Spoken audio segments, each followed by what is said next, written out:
That right there is a pickleball backhand volley. It's one of the most crucial shots in pickleball, and if you want to get better, you've got to know how to wield it. You may think the backhand volley isn't all that important, and a few years ago, you'd be correct. But things have changed. With modern pickleball paddles getting crazy amounts of power and spin, you need to know how to apply that to the backhand volley. In today's video, we're going to cover how to attack the backhand volley, how to defend the backhand volley, but more importantly, how to disguise that backhand volley. So the first part here is all about how to attack with a backhand volley. This backhand section here is going to be 4 parts. The first part is all about your contact point, where you make contact with the ball. Second point is all about power.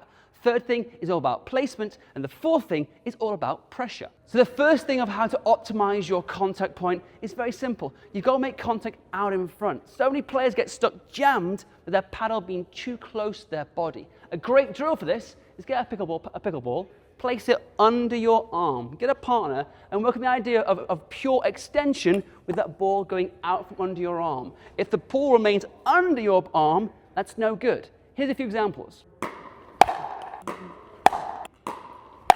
The next way to optimize your contact point is all about paddle bias. Which way do I go? Do I go forehand, do I go backhand, or do I go neutral? In most cases, you want your paddle to be on the backhand side as you favor it. The reason why, I can cover a lot more ground with my backhand than I can't with my forehand because my elbow gets stuck in my body. Here's a few examples now of this paddle positioning. So anything inside my right hip is going to be backhand. Here we go. So there, backhand inside my hip, still backhand inside that hip. One more, and then anything outside the right hip will be my forehand.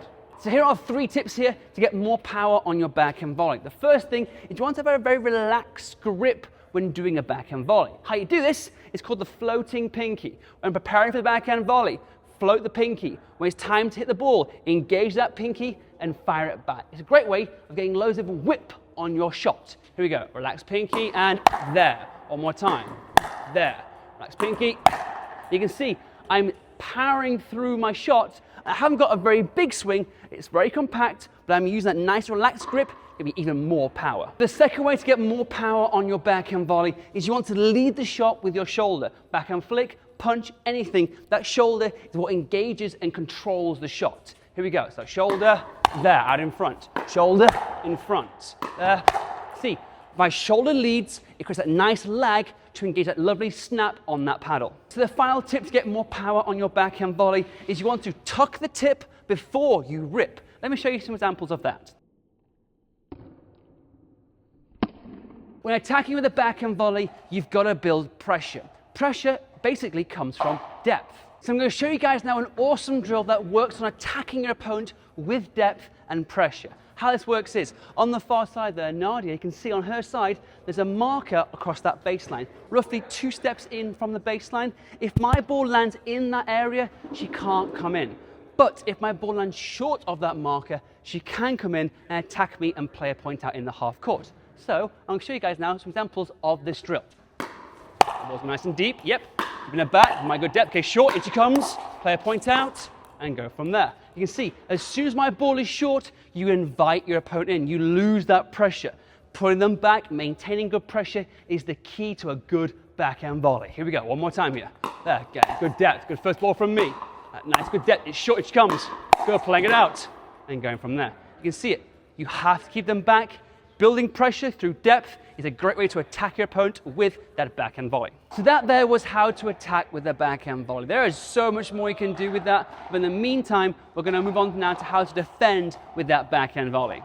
So I'm just paused this video for one quick thing. If you want to give this video a cheeky like, I really appreciate it. If you want to give me a cheeky follow, that's even better. Again, I really appreciate it. In this next section, we're going to be covering 4 really important parts. Body weight, how you have your body weight. Second thing is where you want to reach into the kitchen, that position of that reach. The third thing is all about our backhand reset volley, very important. We'll do a drill on that. And the fourth and final thing is where to place that backhand volley when defending. So here we go, how we use our body weight when defending the backhand volley. Really important here. Jasper here is a bang. He's going to rip balls at me, and I'm going to try and show you how not to have your body weight. Here we go. So a banger. What you don't want to do is you don't want to lean back when hitting a backhand volley, especially against someone who hit the ball really hard. What you want to do is this. You want to practice leaning forward, using your body weight to keep that ball nice and low. So here we go. Leaning forward, bang. You can see I can keep my ball nice and deep here without the ball kind of my body falling back and popping it up. So a few more examples here. So I'm going to lean forward, almost keeping your heels off the ground so you can really get that weight into the swing like that. In the next part of this video, we're going to discuss the idea of how and where to place a defensive backhand volley. And in this case, on the kitchen line on the odd side. Odd side is the left side for reference. What I don't want to do, I don't want to do this. I don't want to go and volley it cross court. I'm already stretched, right? I'm already under pressure. Why do I give my opponent more angle to get me on the stretch? What I want to do instead is that if I'm reaching, in particular, that backhand defensive volley, I want to place it down the middle. There's one of two things.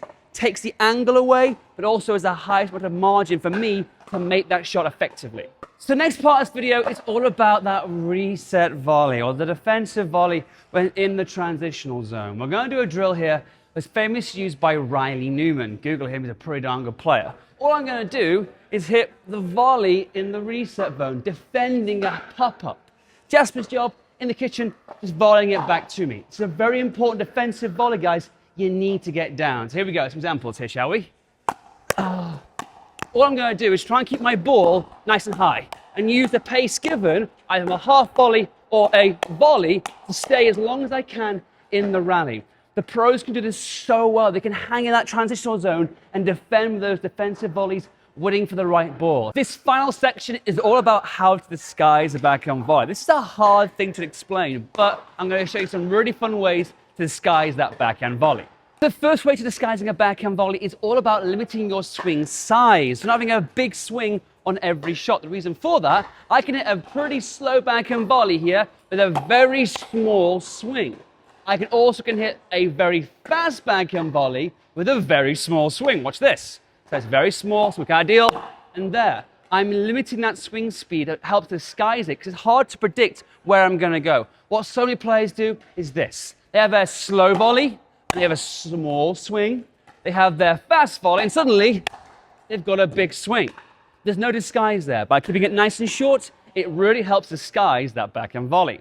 The second part here of how to disguise a backhand volley is all about the delay, delaying the actual release of your shot. What you can do here is that so many players, they keep it kind of the same speed, which is okay. You're going to get some kind of depth there. Well, that one didn't much depth. You're going to get some kind of feel on the ball. What most pros do, which is really important, is they're going to wait till like the last second before they engage that short, powerful swing. So here's an example here. Wait there. And what that does, it creates a nice whip on your backhand flick, which is very important for pace. And also, it makes it incredibly hard to kind of visualize and kind of predict. I'll do one more here. So I'm going to wait there. And that keeps things super duper short. Oh, my ball was long there. It's the same concept. By delaying the release of your backhand volley, in this case, a backhand flick, it's amazing how much you can disguise where you're going to go with that backhand volley. So the very final part of this disguise aspect is all about point of contact. I've mentioned this in previous videos, that you've got the green attackable zone, anything above the waist. From waist to knee is the yellow or amber zone for my UK friends. That's where you can disguise the ball the most. And we're going to focus on that area. Anything below the knee is red zone, defend, defend, defend. So I'm going to try to show you here and bring in all the things from before and implement it when in that yellow zone. So it's on here, there, hold it, and then go. You can see I can hold and delay my flick or my backhand volley when in that yellow zone. Let's do one more. Also I can change the pace when in that amber zone. Again, so important you focus on that amber zone when you most disguise the backhand volley. And last one here, there, and be the aggressor. You can see not everyone is perfect, but that's one of the most frequency of how you can disguise it is in that yellow zone. Thanks guys for watching. Really appreciate that you're watching this video so far. Smash the like button, give me a cheeky follow, and I'll see you guys in the near future. Bye.